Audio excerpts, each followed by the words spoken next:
বান্দরবনের পাহাড়ি এলাকায় শুটিং করতে গিয়ে সাপের কামড়ে আহত হয়েছিলেন চিত্রনায়ক ওমর সানি। ঘটনাস্থলে প্রাথমিক চিকিৎসার পর সুস্থ হয়ে ওঠেন।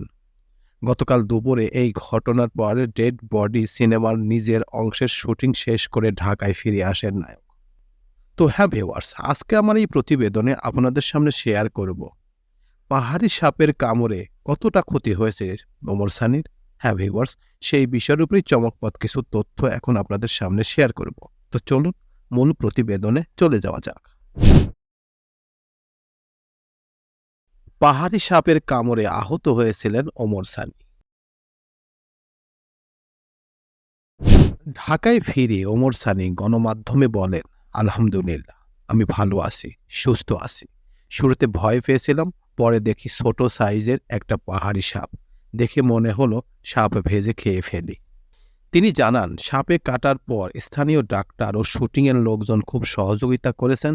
সবাই নিশ্চিত করেছেন এই সাপে কাটলে তেমন কিছু হয় না, বিষধর কোনো সাপ নয় এটি। এর আগে গতকাল রবিবার ছবিটির পরিচালক ইকবাল জানিয়েছিলেন, পাহাড়ি এলাকায় শুটিং করেছিলেন তারা। আশেপাশে জঙ্গলে থাকায় সবুজ রঙের একটা সাপ ওমর সানিকে কামড়ে দেয়। ডেড বডি সিনেমায় ওমর সানি ছাড়াও আরও অভিনয় করেছেন জিয়াউল হক রৌশন, শ্যামল মওলা, রাশেদ মামুন অপু, কলকাতার অভিনেত্রী অন্বেষা রায় অ্যানি, মিষ্টি জাহান প্রমুখ।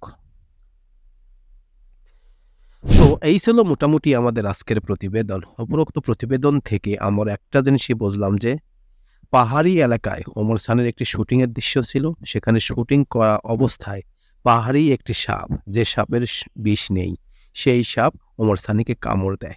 অবশ্য কামড় দেওয়ার পর ওখানকার স্থানীয় ডাক্তার এবং শুটিং ইউনিটের লোকরা অনেক সহযোগিতা করার কারণে নিশ্চিত হয়েছেন যে এটার কোনো বিষ নাই, কোনো সমস্যা হবে না। তখনই ওমর সানি একটু নিশ্চিত হয়, কারণ সাপ তো খুব খারাপ জিনিস। সাপে কাটলে প্রায় ১ সপ্তাহ ২ সপ্তাহ পরেও এর সাইড ইফেক্ট হয়। সেটা নিয়ে খুব টেনশনের মধ্যে ছিল। তাই ঢাকায় চলে আসার পর আবার ঢাকার স্থানীয় ডাক্তার দিয়ে সেটা দেখার পরে দেখছে না, তার শরীরে কোনো বিষ নেই। প্রিয় ভিউয়ার্স, আমার এই তথ্য এবং ভিডিওটি যদি আপনাদের কাছে একটুখানি ভালো লেগে থাকে তাহলে অবশ্যই লাইক, কমেন্ট, শেয়ার করবেন এই ভিডিওটি।